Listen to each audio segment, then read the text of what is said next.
Everyone, and welcome to the Committee of the Whole in Osoyoos Town Council Chambers, Monday, October the 5th at 2015 at 9 a.m. in Council Chambers.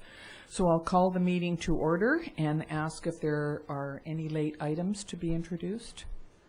No? Hearing none, then we will go on to delegations. And our first delegation is from Urban Systems, our water conservation metering assessment, and we are happy to have Jacob Sissons and Peter Giuliotti here to talk to us. So thank you, gentlemen. Please go ahead up to the microphone.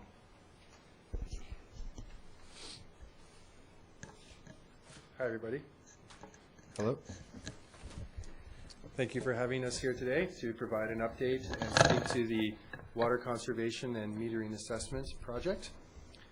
Just move on to the first slide. We'll provide a bit of a recap of the purpose and the intent of this assignment, which is to evaluate various water metering strategies, including water metering, and assess their effectiveness to support the town in its water conservation initiative.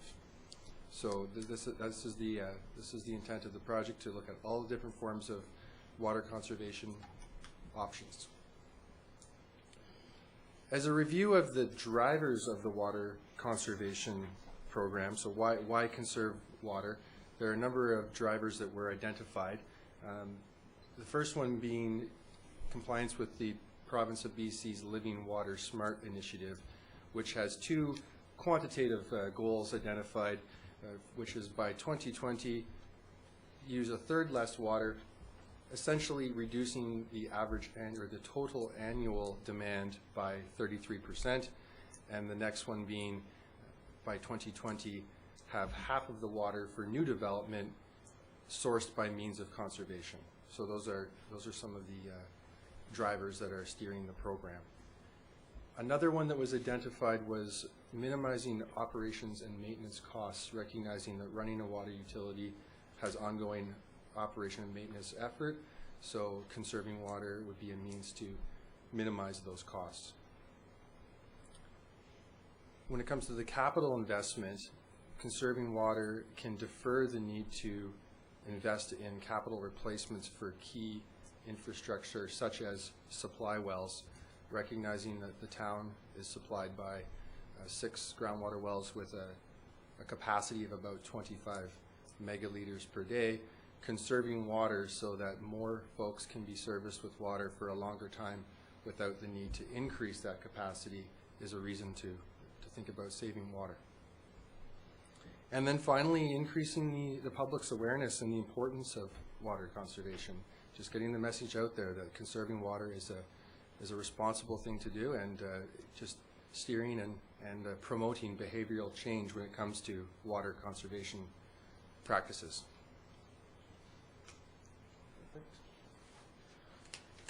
So looking throughout Osoyoos, there's a variety of different customer types and folks that are connected to the water system, the municipal water system.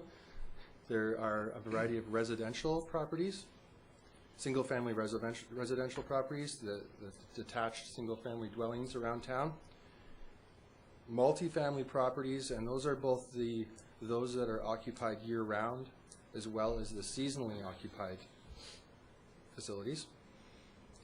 And the rural residential properties are not within, we're speaking to the rural properties outside of the boundaries of the municipal system, so not a focus of this part of the assignment. Within the ICI, the industrial, commercial, and institutional, there's the industrial properties throughout town. Commercial would include retail commercial, restaurants and shops and such, as well as service commercial, more of the hotels and facilities of the tourism sector. And then institutional buildings like this one, and then schools and other facilities throughout town. And then similar to the rural residential properties, there's the agricultural customers, and those would be the ones serviced with irrigation systems 8 and 9, so not within the focus of water conservation of the municipal water system, but of course the broader conservation initiative includes all water users within the Osoyoos area.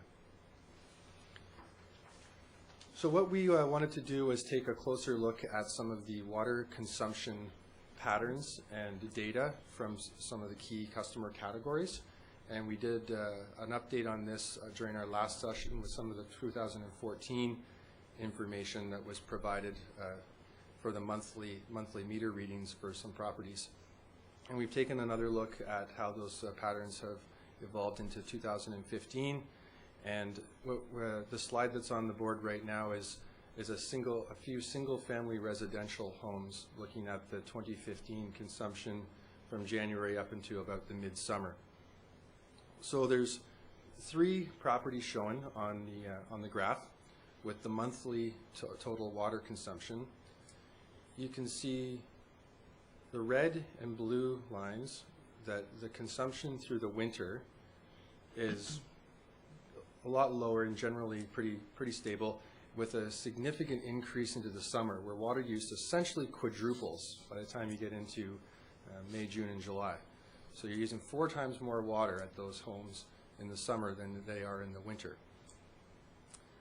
Another interesting thing is you see there's a little bit of a dip there in June.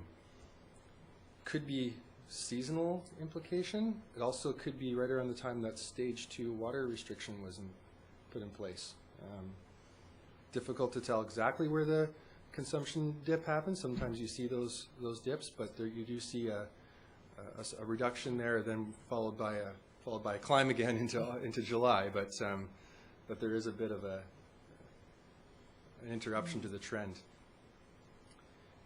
You'll notice a gray line on the bottom, and that property, that particular residence, is using pretty consistent water all across the year, right from January through midsummer. So the reason that's interesting is that the red and the blue lines represent homes that have a conventional lawn, a grass lawn that typically requires a lot of water for irrigation, whereas the gray line represents a property that has a complete xeriscaped or dry landscaped yard where they're using rocks and drought-resistant plants and things of that nature. So it shows that although this is a small subset, and we did look at a broader piece of data across the town, that the impacts of lawn irrigation appear to be one of the main factors for water consumption at single-family residential homes. And the patterns that we're seeing in 2015 are quite reflective of what we saw during 2014 and the previous years, but it was interesting to gauge the effectiveness of the water use restrictions for this current year. So the next category we looked at were the multifamily homes. On the next slide, there's another graph. And these are 3 multifamily developments. Could represent strata development or like a seasonal occupied development. And let's again look at the red and blue lines across the bottom page, right around the 500 liter per day monthly consumption. And it's generally consistent from January through to the summer. There's a bit of a spike there in May for the red line. Maybe there was a swimming pool filled or something like that, but general water consumption is fairly stable. The dramatic spike in summer demand wasn't evident as it was in the single-family residential homes by and large, and that's suspected that's due to the fact that a lot of the multifamily developments and properties don't necessarily have as much outdoor water use. It's often more of an indoor consumption. The gray line's following a significantly different pattern, where you're seeing 0 consumption in the winter followed by a significant increase through the summer, and very reflective of a seasonally occupied multifamily type of development. Although it looks like the 2,500 liters per day is significantly higher, I'm not sure if we can flip back to the previous slide. You can see where 2,500 would be, that's like the winter consumption of a single-family residential home. So even on the multifamily graph here, where you see that significant increase, it's still quite small as compared to to the residential homes.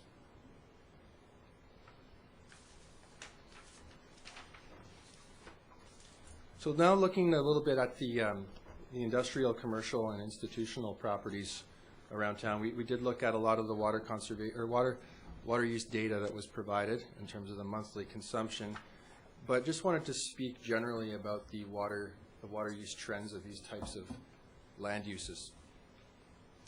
The top picture there of the golf course, looking at these areas like the golf course, the sports fields, some of the towns around parks, although they do have a lot of grass and vegetated areas that require irrigation, the town's done a great job at implementing alternate forms of water for those purposes, using the reclaimed water system from the wastewater treatment plant to supply irrigation water for the golf course, having dedicated irrigation non-potable wells for a lot of the parks. So those areas that are nice and green are not taking their toll on the municipal water system, especially during the summer when it's at its highest amount of stress. The next photo there of a retail commercial area.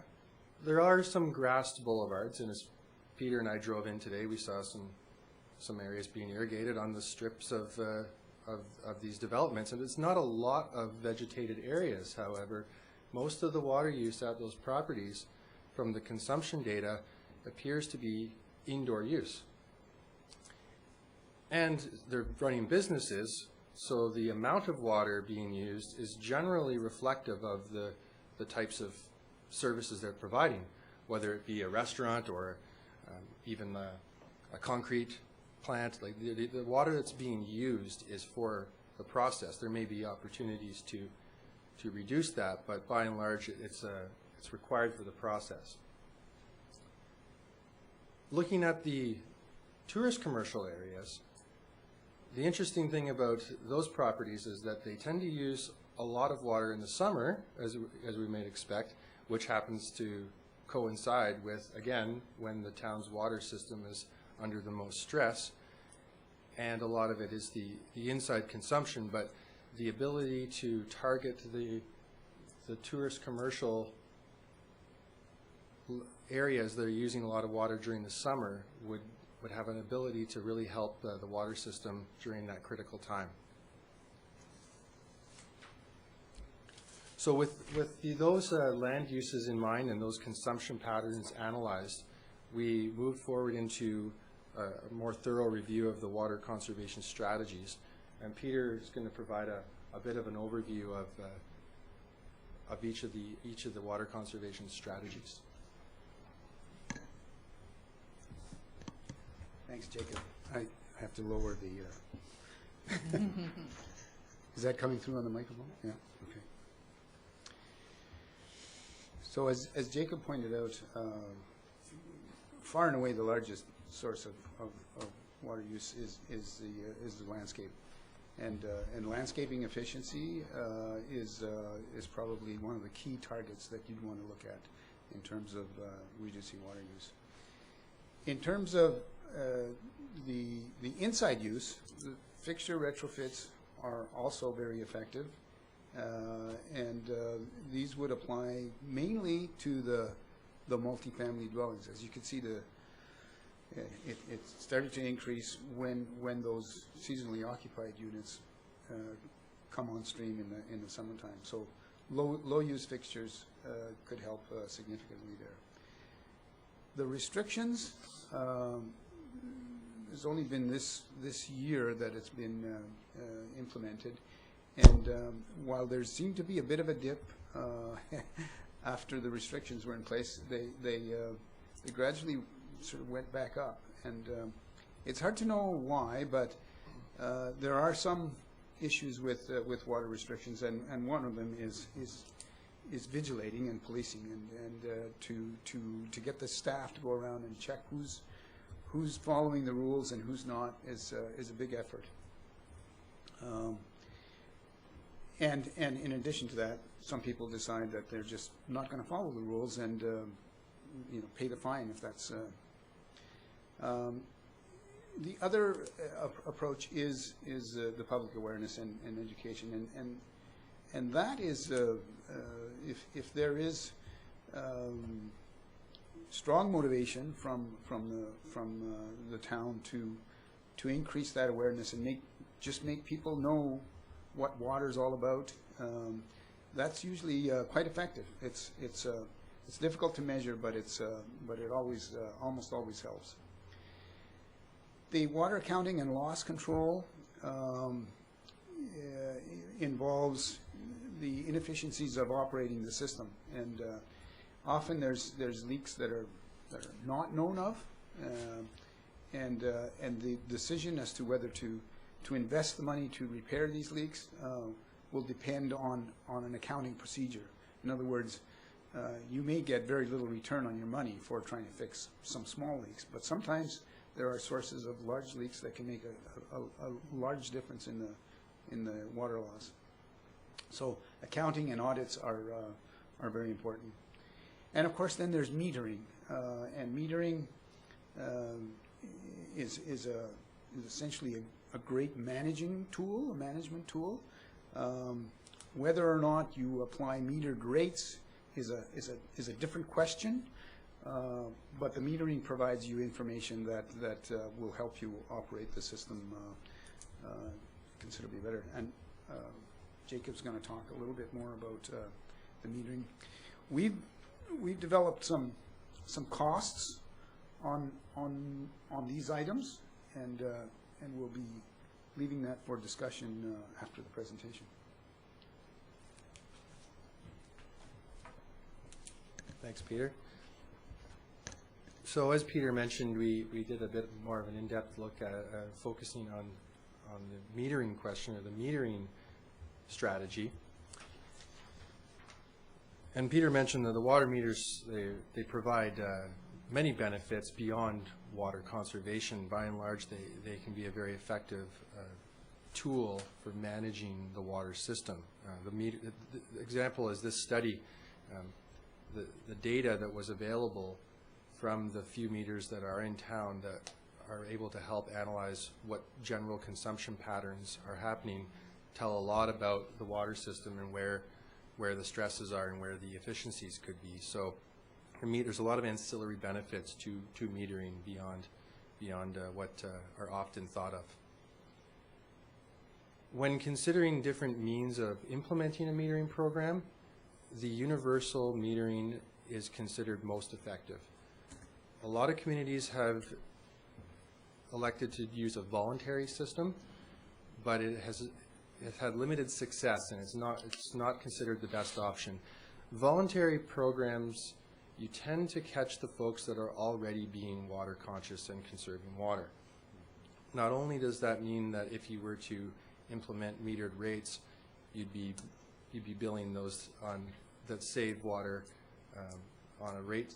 The data is also not as useful. If you're thinking about using meters as an option to learn more about your system and understand where water's going, if you're only collecting data from those that are being water conscious and not seeing where higher consumers are, the effectiveness of that data is minimized. So that's another reason voluntary programs are not as recommended.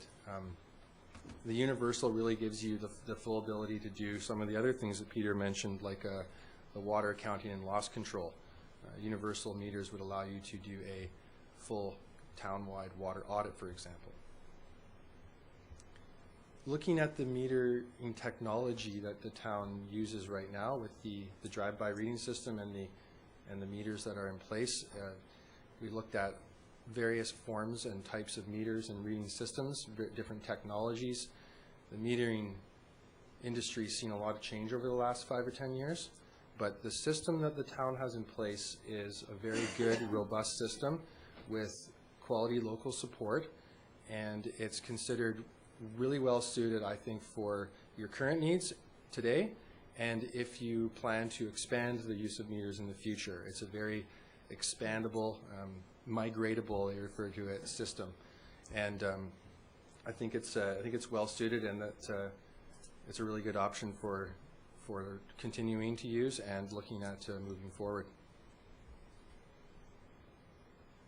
when it looks, the cost to implement a universal metering program, estimated at approximately $1.9 million. So that's looking at the cost for a meter at every house and every strata or multifamily or commercial property. The meters for a small residential complete assembly is in around the $550 range, where some of the larger meters required for bigger properties could be in a couple $1,000s per lot.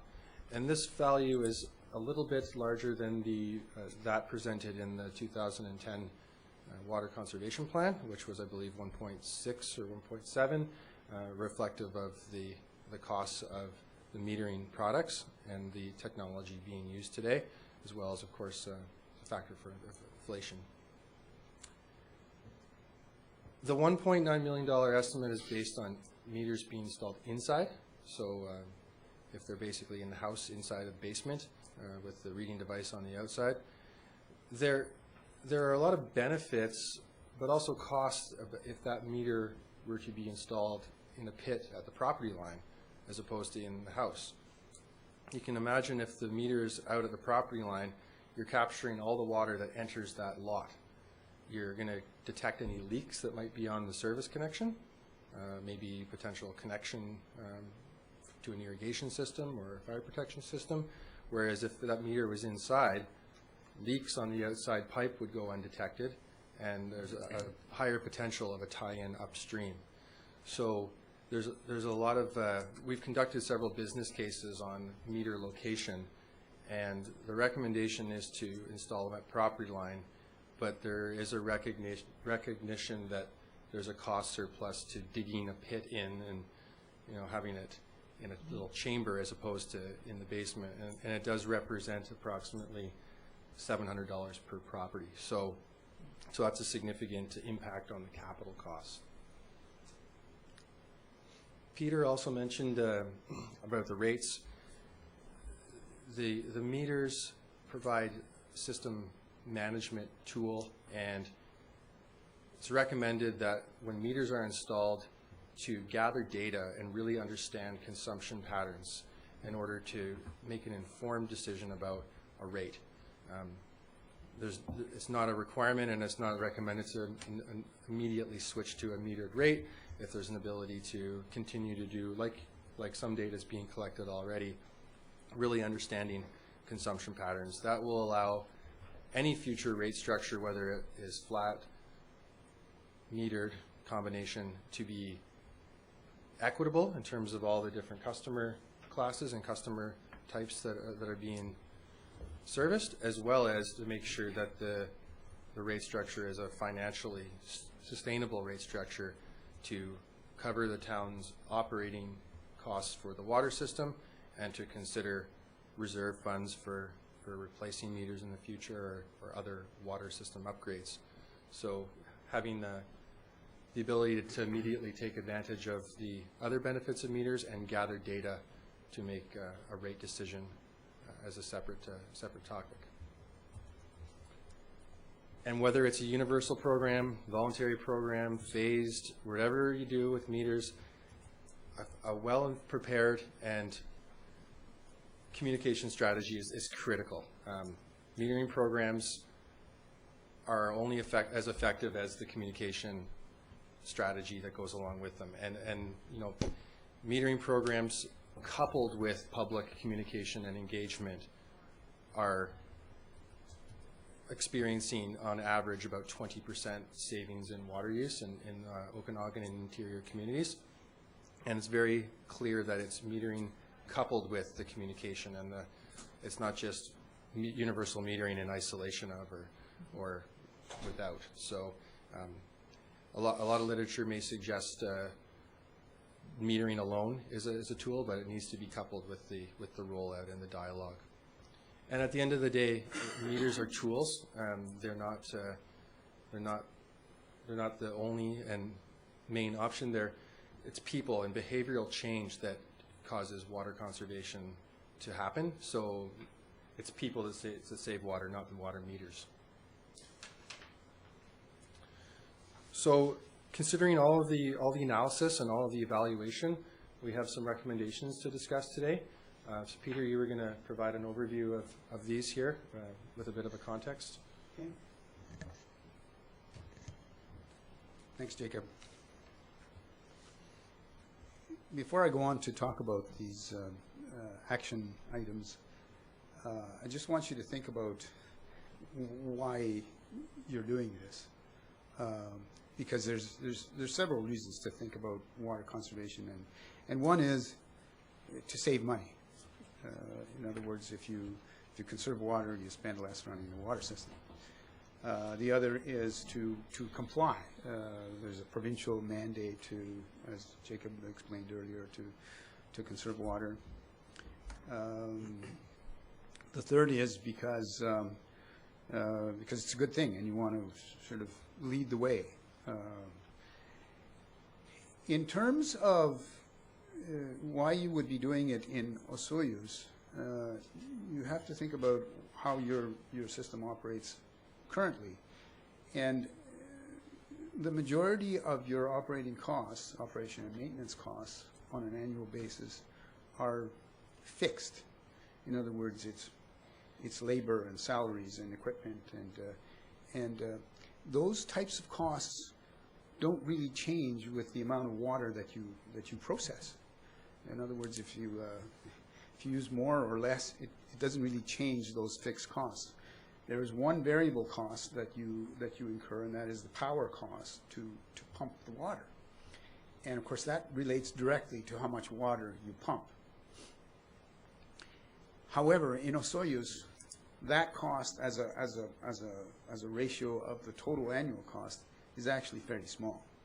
So saving water, conserving water, won't actually save you a whole lot in your annual operating costs. However, there's another reason that you might want to conserve water, and that is, will there be enough water in the future? Are we mining our water?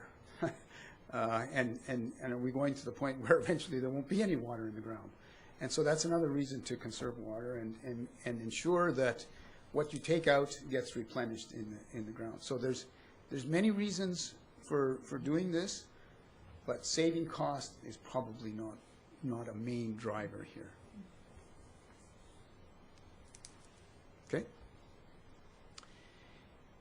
The other thing I'd like to point out before we get into these action items is that there's two ways to address these plans, and that is new versus retrofit. And you can manage the new quite nicely simply by using your bylaws.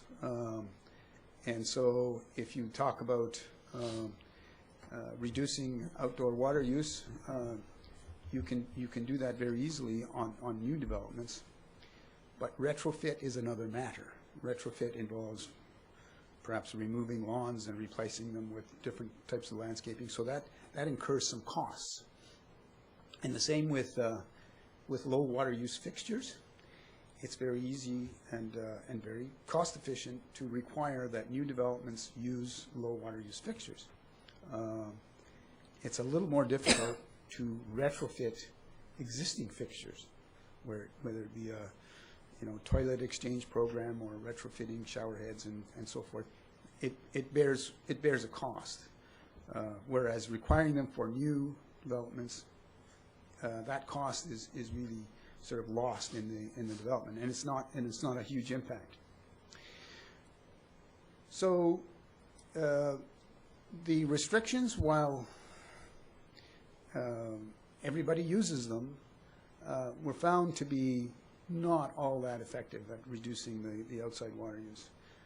Dryland landscaping seems to show more promise, and the replacement cost on existing, depending on how much lawn is removed, runs anywhere from $1 to $1.50 a square foot. So if you, for example, if you did just the front yard and you're doing about 1,000 square feet, maybe something like that, maybe 15 feet from the sidewalk, and maybe a 60-foot wide lot. That's 900 square feet. So on average, you'd probably be looking at about $1,000 a house. Where that money will come from, we haven't looked at, but that's roughly the kind of the ballpark figure. In terms of requiring dry land landscaping for new developments, there's really not a big premium to put when you're building new. In seeking to reduce indoor water use, and while it only represents possibly 10% of your total use, it's not as big a factor as the outside use. It's still 10%. Again, like we're saying, it's very easy to require it on new developments. In fact, I think even in retail now, there's very few toilets that are sold that are not low water use toilets. The retrofit programs, toilet exchange, showerhead exchange programs, are typically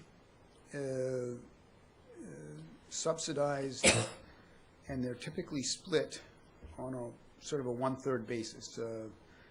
Utility companies like Hydro and TerraSen and Fortis will have some programs for like shower heads, because it also reduces hot water use.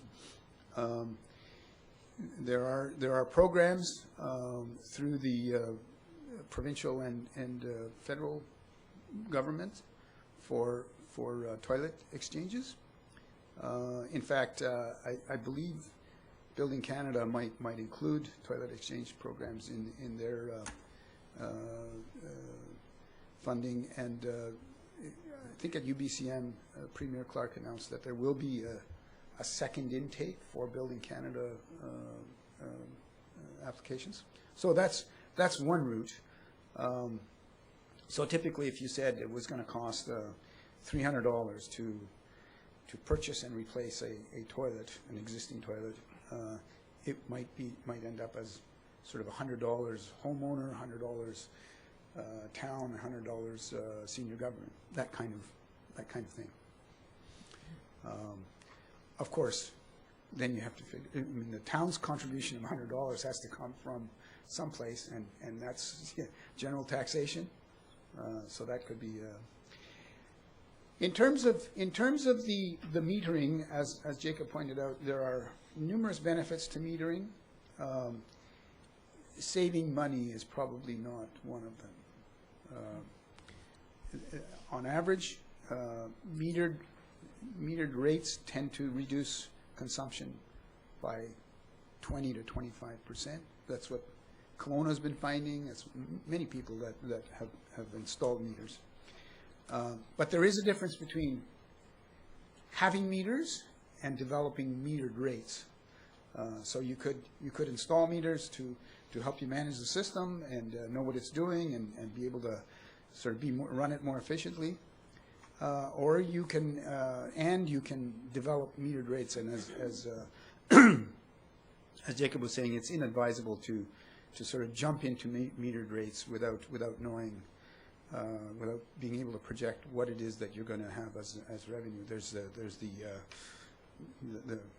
what we call the paradox of metering, and that is if someone does a really good job at conserving water, and they find that their rates have to go up because the town isn't collecting enough money. So that's what you want to avoid. So the transition to metered rates should usually take at least a couple, if not 3 years of data collection. And then comes the public communication strategy. We spoke about that at the last meeting, and I think everybody had a chance to to go through that, and I think there was general agreement that was a good way to go. I'm not sure if we attached a cost at that time, but there is a cost to sort of putting together a program for public participation, and that was about, I think it was about $30,000. So we've kept this purposely short so that we could have enough time for question and answer, because I'm sure there will be many. And just a little bit, one last final slide elaborating on the public communication strategy, and that is in support of any water conservation initiative. You know, a $30,000 level of effort in support of a couple $1 million water metering initiative, but any fixture retrofit, xeriscaping, water auditing, any water conservation initiative coupled with a public communication strategy will make implementation more smooth and effectiveness higher. So we talked a little bit about the spectrum of public participation and the various levels of engagement, and the water conservation strategies that we're talking about today would be best suited for the inform, consult, involve kind of portion of the spectrum, where you're communicating out and clear and consistent messaging, community-wide communication about the broader water conservation initiative, but potentially some stakeholder-specific engagement if it was, for example, fixture retrofits at multifamily and hotel-type properties, or meter installations at single-family residential homes, or whatever it may be. In addition to the community-wide broader communication, certainly some stakeholder-specific on key items would be appropriate. And then with a communication strategy, it's recommended to have predefined measures of success to gauge the effectiveness of the strategy, so that you can adjust and ensure that your investment and your efforts are being directed appropriately. And like Peter mentioned, ensure that budgets and resources allow for not just the implementation of the selected water conservation strategies, but also making sure that there's resources for the implementation and development of the communications element as well. And that was the, like Peter mentioned, we wanted to leave some opportunity for some discussion on some of these elements. So, well, thank you very much. I see all of us have been sitting here taking notes on some of the things that you've said. I like the format that you've put it in. It's clear and it's not too complicated for us to have a look at. And I see Mr. Lacey taking notes back there too. So a couple of things. One is that this week Osoyoos is hosting an Osoyoos Lake Water Science Forum. So this is very, keep thinking about it, because we have people from BC and Washington State coming, Ministry of Environment, Ministries of Fisheries and Oceans, International Joint Commission, Okanagan Basin Water Board. So there's a lot of people here talking on all of the issues that have to do with water, not just water conservation. The other thing is that we have really had a lot of water conservation and water usage talked about for the last couple of months since we put in the water restrictions. We have it on the agenda today as well. So, I think that the fact that people are thinking about it and talking about it is a really good thing, and I love what you say here is that people, not meters, save water. So really what we have to do is a consistent message and get people thinking about how they use water. And when I was at a drought workshop in Kelowna about a month or so ago, where there were all kinds of people there talking about how it would impact farmers and orchardists and ranchers and individuals. There were two young ladies that presented from Vancouver, and they work for City Hall in Vancouver, and they talked about how they did a consistent message to people, because of course they had zero water usage on their lawns up there. We haven't gone that far. But I thought it was very interesting, and I wrote down a lot of things from what they had said and what they used, and absolutely education and getting a consistent message out and repeating it gets people thinking about it. So I thank you very much for all of the information that you've given us, and I'm going to turn this over to Council. Councillor Rhodes. Thank you. Yeah, great report. I also like that it's very concise and easy to understand and has some real impacts. When I was reading this over, I went to the Stats Can website, who have a broader picture of statistics for all of Canada, and I just wanted to, just for impact sake, go back to your page 6 on the report, I think, or the one where the graph is with the single-family homes.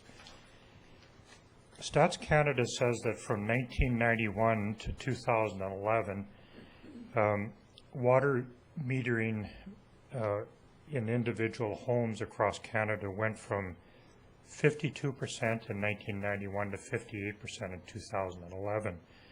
During that same time period, the per capita water usage figure went from 342 liters per day down to 251. So the metering went up about 12%. That's my grade 5 math. Although the individual per capita water consumption went down by almost 30% during that same time period. That's an amazing statistic in support of water meters in Canada. However, I wanted to go back to your graph, and if you just kind of do real simple math and you take an individual house in Osoyoos and you say there's 4 people living in it, you know, that's just slightly over 1,000 liters per day based on their consumption.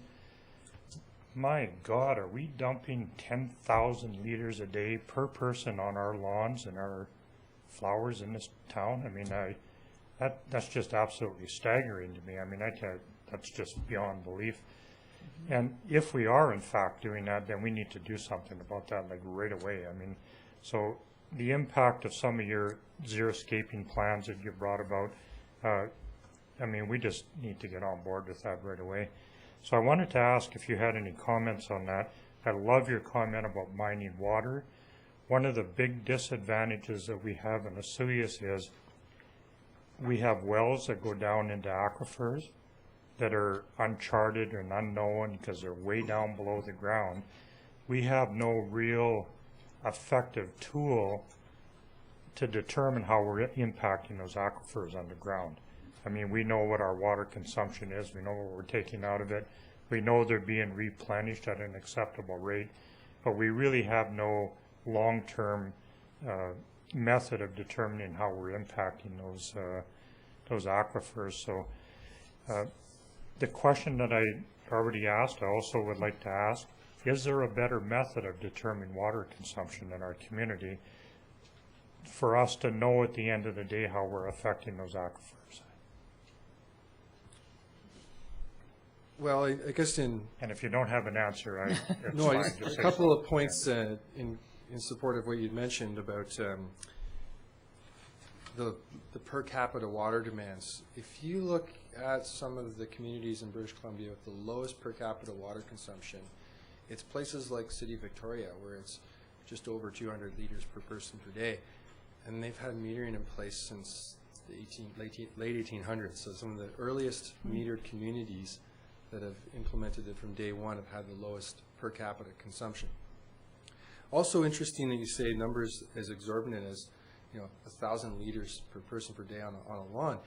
A lot of development bylaws until recently, which have been changing, I've seen design standards that say, the average day demand might be 600 liters per person per day, and maximum day demands at, well over 1,000. You're seeing, for example, the Master Municipal Construction document, the MMCD design guidelines, and a lot of subdivision and development control bylaws being updated to see more realistic values like 300 liters per person per day as an average target. So just the recognition that there was a lot of water being essentially wasted. And then about mining the aquifer, until recently, groundwater was seen to be endless. It was going to be there. All the legislation was around surface water and creek intakes and things like that. But with the new Water Sustainability Act, one of the biggest changes is the the inclusion of groundwater into the legislation. So recognizing that aquifers are just as vulnerable and important as lakes and streams and creeks. So your question about understanding the impact to the aquifer from water use in the community, the meters or other tools will help understand how much water is being used in the community. Most of the wells have water level monitoring gauges in them as well, like a level sensor in the wells that can track, and that data is equally as important to the water use in the community at the tap, is what's the source telling us. So looking at the seasonal elevation of the water table throughout the 6 wells will help understand if that is dropping off year over year, and the impacts that pumping is having to that.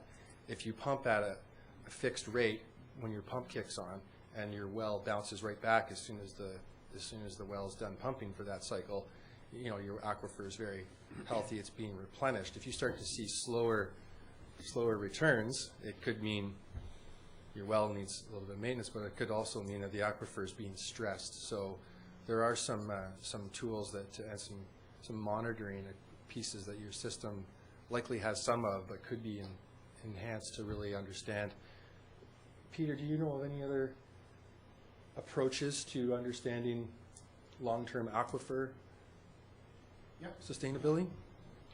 Do we have those meters on all of our wells? Do you know that? I believe so, yes. So that measures the aquifer water level, not Those consumption? are measuring, that's measuring how much water is being pumped out of the wells.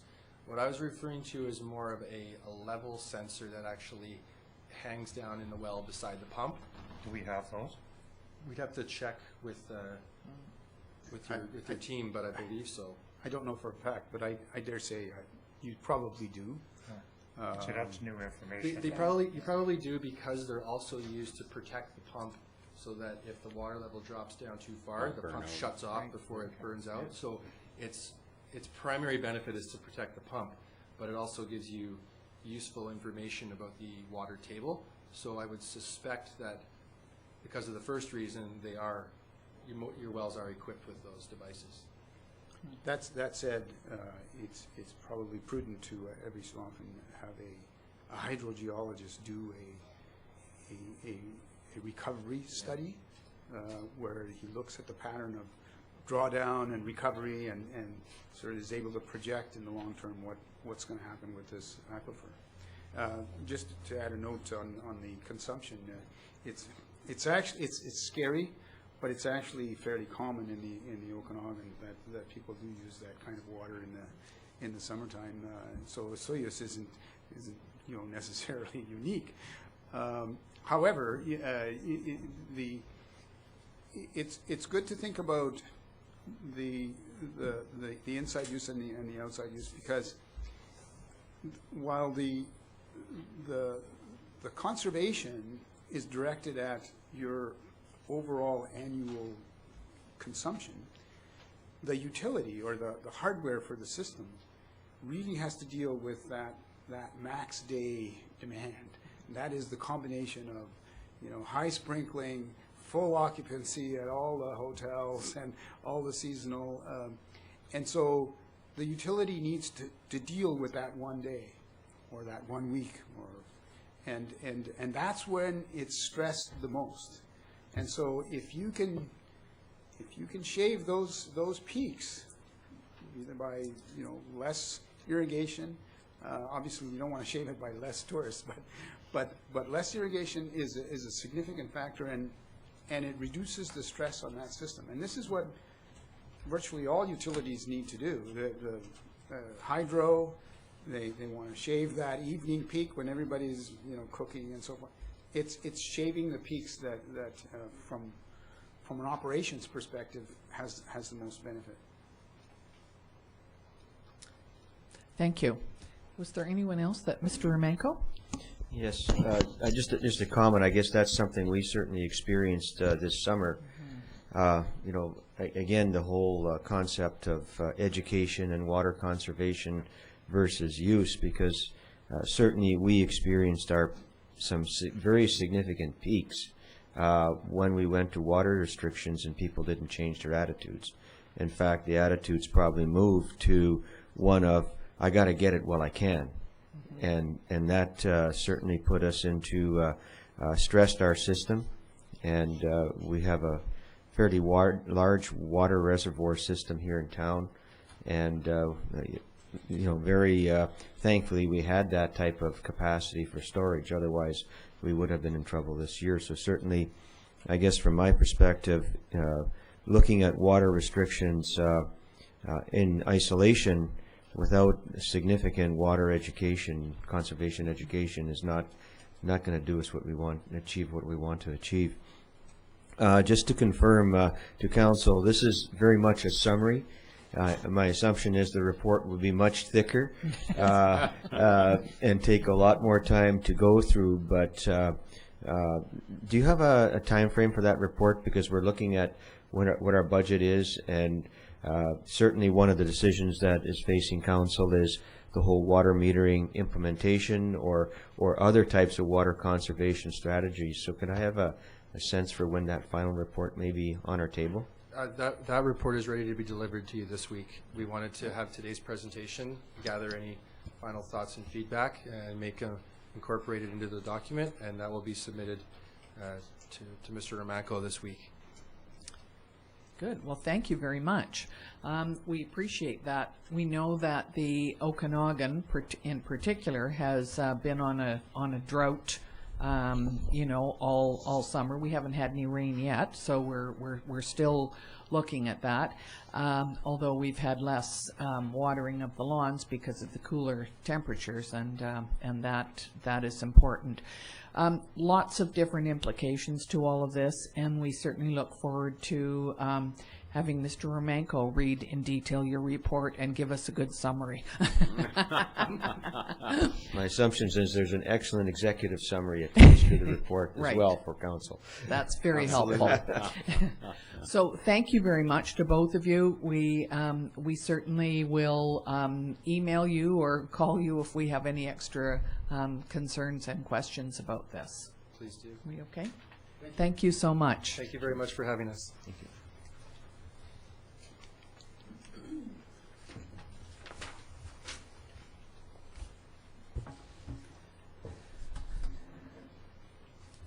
So next on our agenda is a delegation from the Osoyoos Elementary School, WE Day. So is it Mr. Miller? It is Yes. Mr. Miller. Okay. Thank you for So having us today. I was expecting somebody else according to the letter, so that's all right. We're happy to have you. Unfortunately, is off today. Okay. Yeah. So You have to speak in the microphone. yes, you need to come up there, and anybody who speaks needs to speak into the microphone. So are you going to give the report first, or it was said Mr. Davis, or? Well, I don't know that there's, I guess I could go through the report first and then as an introduction. Okay. So the Osoyoos Elementary School has requested financial assistance to attend the WE Day in Vancouver on October 21st. For the last 2 years, Council has approved $500 to assist Osoyoos Elementary with the WE Day program. Last year, Council also approved the community bus for this trip. The school has made sure that they have appropriate insurance for the bus, as the town does not approve the bus to be used overnight for overnight trips.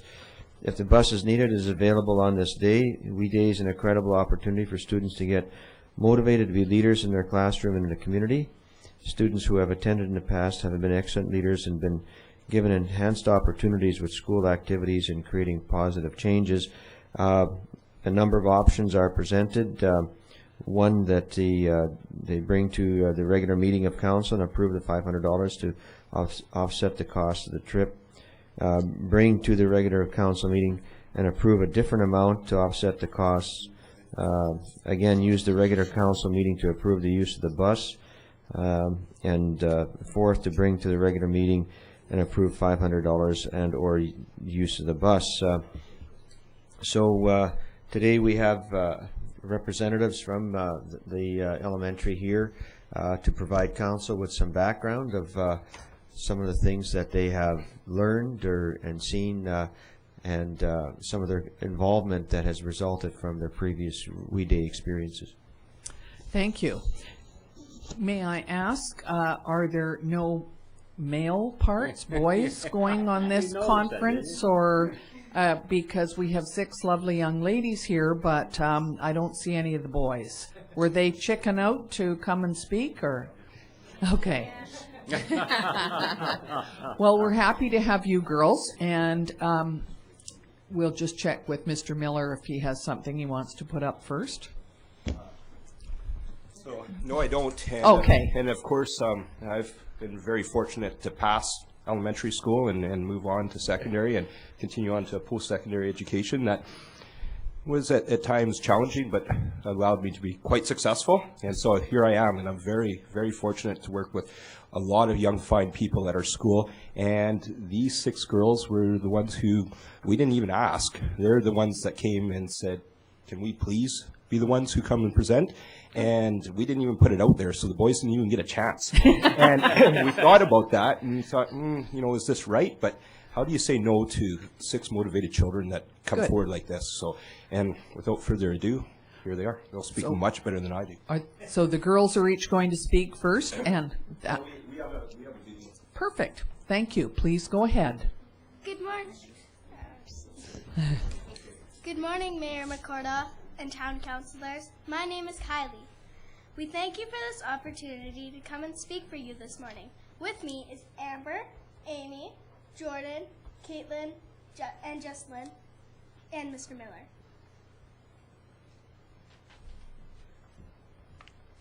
Good morning. We are all very proud to stand here as representatives of a group of students from Osoyoos Elementary who are both very committed to effectively positive changes in both our local and global communities. We are also part of a group of students who hope to attend We Day in Vancouver on October 21st. While our older classmates have made similar presentations to town council before, we understand there has been an election since last presentation. And there may be new councillors who do not know what We Day is. Please watch this video.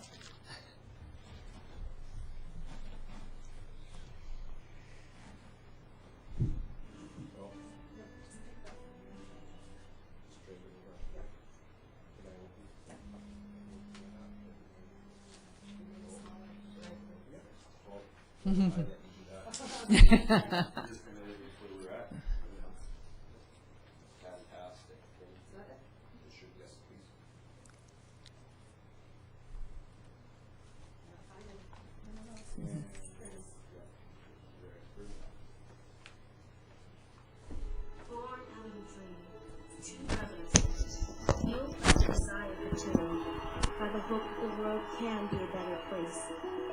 They called it We Day. More than an event, it launches a year of actions for social change. You can't buy a ticket to We Day. You earn it through service. Tens of thousands in attendance. Hundreds of thousands watching online. Millions watching on TV. We Day is the movement of our time.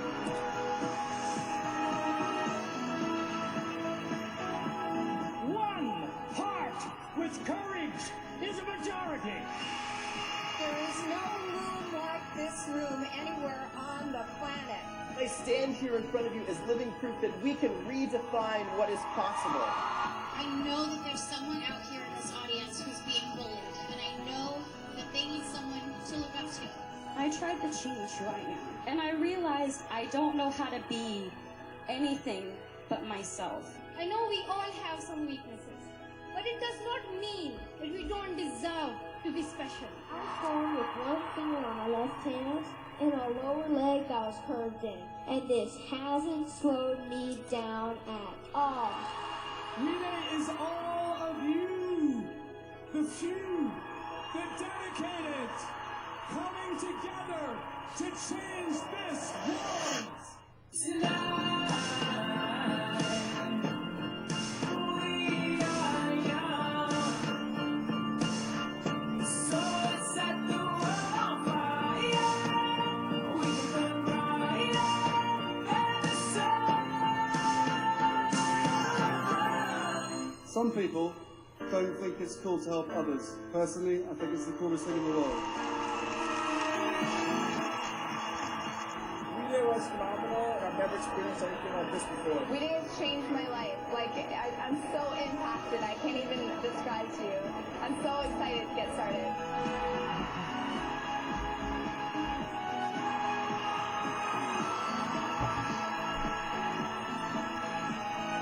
Are you ready to change the world?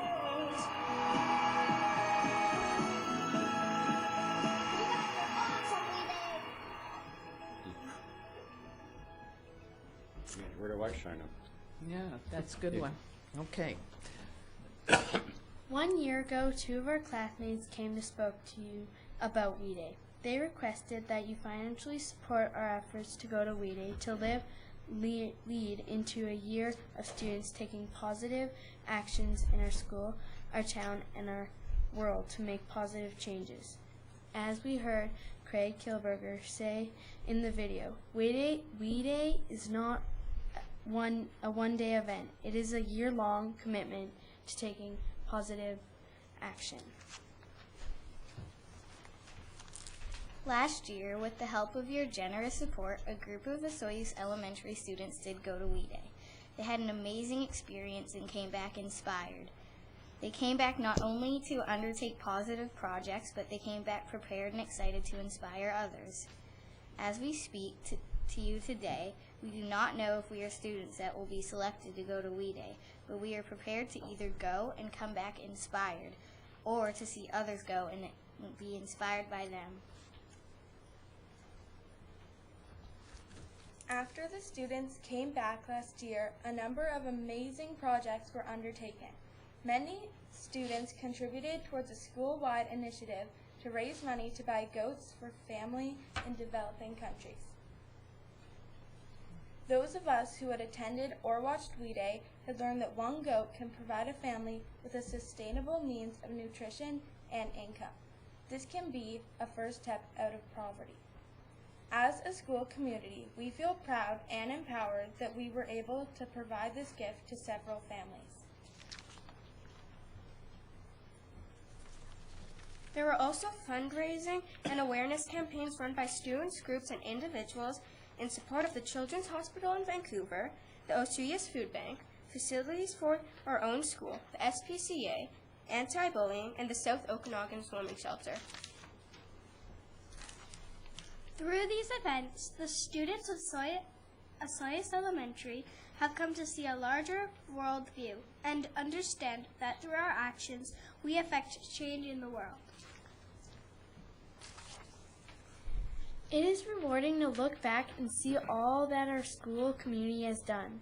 But today we are more excited about looking forward as a group. We are strongly committed to being actively involved in positive action toward our local and global communities.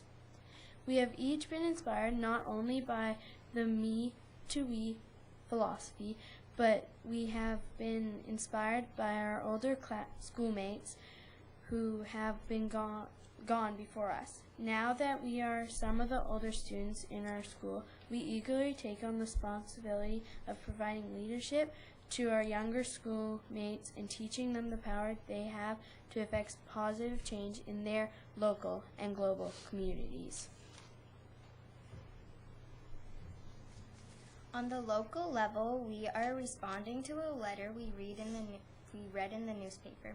A boy from Victoria was commenting on how many people in Osoyoos ride bikes without helmets. We will run an awareness campaign promoting the wearing of helmets while cycling.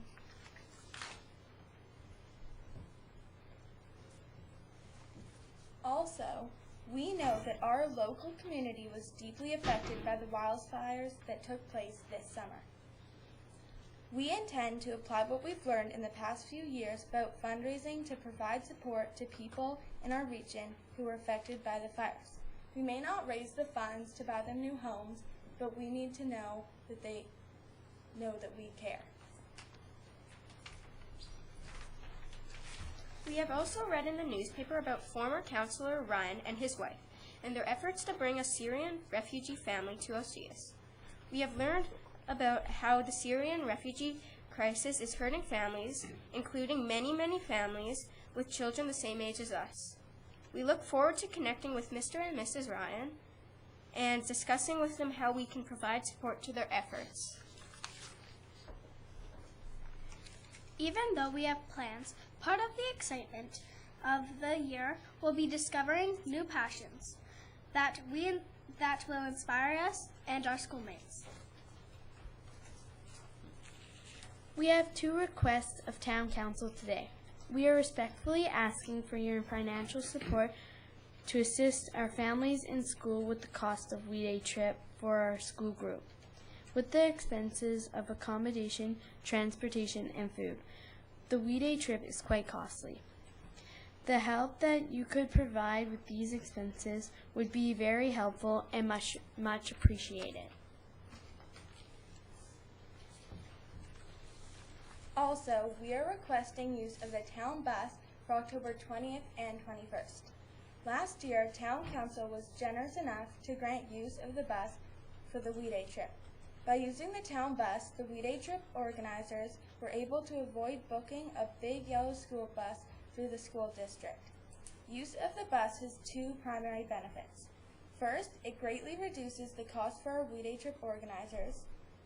The big yellow bus has several costs of its own associated with it, so the smaller town bus allows us to avoid those costs. Also, the smaller bus allows us to significantly reduce the carbon footprint of our trip. The big yellow bus that can carry more than 70 students is very wasteful for a group of 18 students and 3 chaperones.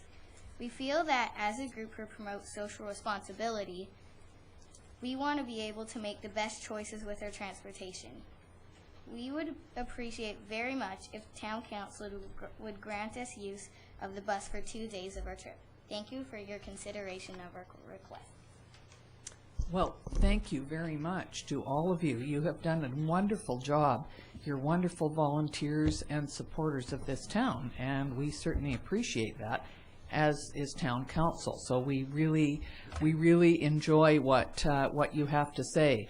And in a few years, we're certainly looking forward to having you take part in elections as well, because I'm sure you will be very active in doing that. I'm overwhelmed with what you have to say. I'm hoping that the 6 of you, having gone to all this trouble, are part of the 18 that will be attending. Or do you know that yet? Oh, you don't know that. And so I'm assuming that what you've done in the past, and how many years has it been since people from the school have been going to We Day? Oh, okay, 3. So this is the 4th then? 4th year? Okay. And so is there this year, I know that in other years they've had some speakers down there, some quite well-known speakers. Is there somebody in particular who's speaking this year at We Day? You don't? Okay. Okay. Which is, as you know, yeah. They're leaders in the world. Yes. Who are affecting social emotional change and social responsibility. So to be able to expose our young people to an opportunity absolutely is amazing. Well, I hope for an adult to go. Absolutely. So I'm hoping that that you 6, with all the work that you've done, get the opportunity to go. And I'm going to see if anybody, Councillor Campbell. So I don't have a question, but I have a few things to say. And first of all, thank you so much for an amazing presentation with so much confidence. I'm certainly biased to the situation. As Mr. Miller can attest to, I've had some intimate experience with We Day, as both my children attended, and in fact, my son attended a week camp in Ontario this summer because he was able to go to We Day, and is now looking at leadership courses, which in the We program that he's in constant communication with. So I've seen what it takes to earn the right to go to We Day, and I've also seen that the impact it has once they've attended it, and which caused me to look into it quite extensively from past years and the year that just passed, and absolutely blown away. A program like that to help build our future leaders, to have an impact in our society is absolutely incredible. And yeah, I just wanted to say it's an amazing opportunity and an amazing experience, and I can tell you that just from seeing it firsthand. Good. Councillor Rhodes. Thank you. So I'm not going to say anything about We Day. I just want to say something about the 6 of you that came up, and of course your teacher as well. I understand how anxiety kicks in when you have an opportunity to come up here. I have total respect for absolutely everything that you did in your preparation and then finally coming up here. And finally, I'd like to say, if the future of Osoyoos is in your hands, we're pretty darn lucky. So way to go. Thank you very much. This was just incredible for you to do this today. Good. And Councillor King. Yeah, thank you, Madam. I just want to thank you very much for making the presentation and actually already showing your leadership to be willing to come here, volunteering your time. And I would really like to pick option 4 to move forward to this afternoon. So you're moving option number 4, and seconder is Councillor Campbell. Anything else that anybody wants to say? So option 4 is to approve $500 and the use of the bus. To bring to regular council meeting. Yeah, just for this for information for the group here today. This is an information gathering meeting for council, and they can only spend money in the regular confines of the regular council meeting. So they're looking to move this to the agenda for this afternoon. Okay. So thank you very much, girls and Mr. Miller, for coming and doing such a great presentation. Good luck. Thank you for your time. Thank you. Appreciate it greatly, and the support over the years is awesome. Okay. So I get a partner with the town. Good. Thank you. The water, we're very interested too. Yes. Because we have leadership. There's another initiative. We have not only this leadership group going on, but we also have a grade 6-7 leadership program happening as well. And I see some great work that maybe we can partner with and do some promotion in the community. Do you have any volunteers for water mains? We'll see about that. But just the awareness piece is so vitally important for what we do. So girls. Thank you very much. Have a great day at school. Way to go. Yeah, amazing. Like every young person that we've had come and speak to us has shown such confidence, and I know. I wasn't like that when I was that age. No way. That's terrific. I didn't know. Good. Thank you for letting us see this. Yeah, wasn't it amazing? It's probably what makes it great to be on council. Yes. It is. It's just amazing to every young person that's been before us has done an amazing job, organized and impassioned, and so you know you have to have confidence in the future, as was said.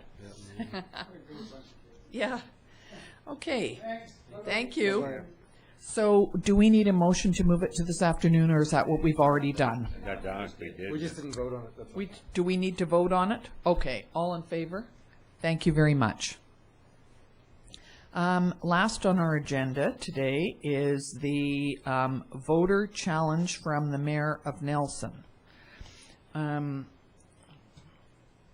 We had a letter asking us to get some of the younger voters involved in election procedures. And interesting that the Mayor of Nelson is coming to speak at the Columbia River Treaty workshop on Wednesday. So she will actually be here in Osoyoos. I'm not exactly sure when I read this how we would, I mean, we can do some, you know, some education and some publicity on encouraging people to vote, but I'm not exactly sure how we would. Is it our job to get the information, or is it Elections Canada that would provide us with the information on what age group votes? How do we do that? Do either one of you know? I don't really know how we can get any local statistics. I guess this, from my perspective, was brought forward to council as kind of a general challenge to try and do something to try and, you know, in the course of your work as a member of council, just to, when the opportunities come about, to try and promote getting more young, well, everybody to vote, first of all, but certainly an identified demographic of voters that traditionally has not voted. Councillor Rhodes. Thank you. So just being fresh from the UBCM, we had some very vigorous debate about voting in Canada, in particular internet voting, and I was going to report on that a little bit at the regular meeting this afternoon. But one of the key pieces of information that doesn't often get discussed about improving voter statistics across Canada is, you know, where do you begin and what do you do? And these types of challenges are always good. I'm a firm believer if you spend time, money, and energy on a project like this, and you draw one person to the voting polls that would previously not go, you've accomplished your goal. But one of the, like I was originally saying, so many of these types of things begin in the home and around your dinner tables, and when you get to engage with your children and members of your family. It's a huge weakness because voting is often not discussed, only because we only do it every 3 or 4 years, and people have very, very short memories. And you know, the importance of voting is primary in everybody's life. It's the reason why we have democracy. It's the reason why we get to live the way we do, and so many other countries and individuals all over the world don't even have this kind of opportunity. So if you have any doubts about the importance of it, you may need psychiatric help rather than these types of programs to help you get through the day. But you know, when you're sitting around with your family, whether they're young members of our community or people that are actively working in a voting age, it's so important to have these discussions and encourage everyone that you can to get out and vote. The one statistic that is never mentioned in all of these things is the dreadful statistic about people being engaged in voting in Canada. Our voter turnout statistics are absolutely pathetic, not only in Osoyoos but all across Canada, and we need to do everything that we can to improve those numbers. So. Thank you. Well said. I agree. I think we need to, in the next 2 weeks, because voting is 2 weeks today, same day as we have council meetings, so we all need 4 hours off to go and vote. Mr. Manco, just like to point that out. And I think perhaps in the next 2 weeks that we need to talk about voting. Pardon me. And make sure that people go out to vote and get, I don't know what's in my throat. I'm going to go down to the voting booth, the place downtown, and check with them and see if there's any way that they can give us that information, or how we could encourage people to vote, because they've done a lot of publicity and they are open. Our polling booth downtown is open, and anybody who wants to can go in anytime from 9 a.m. to 9 p.m. 7 days a week. I think Sunday is a little bit less hours, and they can vote. They don't have to wait until voting day, or they don't have to wait till the advance poll. So they're making it easy for people to vote, and everybody needs to get out and vote, including all ages. Anything else? I don't know what I've got in my throat, sorry. Anybody else? Okay, so can we, the action that we can take is to perhaps make sure that Mr. Lacey puts this in the paper, that that we're encouraging everybody to vote, and all of us can do our bit to talk about it around the kitchen table and encourage our friends to vote and pay attention to the issues. And it's your duty to go and vote. And as several people have said, if you don't vote, you really don't have a leg to stand on if you have concerns about it after. So you have to take that. Be sensible and please go and vote, everybody. Anything else? Okay, so I will entertain a motion to adjourn the meeting. So moved. Councillor King, Councillor Campbell, all in favor. Thank you very much. We'll take 5 minutes. Did you get your voting card in the mail? Yes, I did.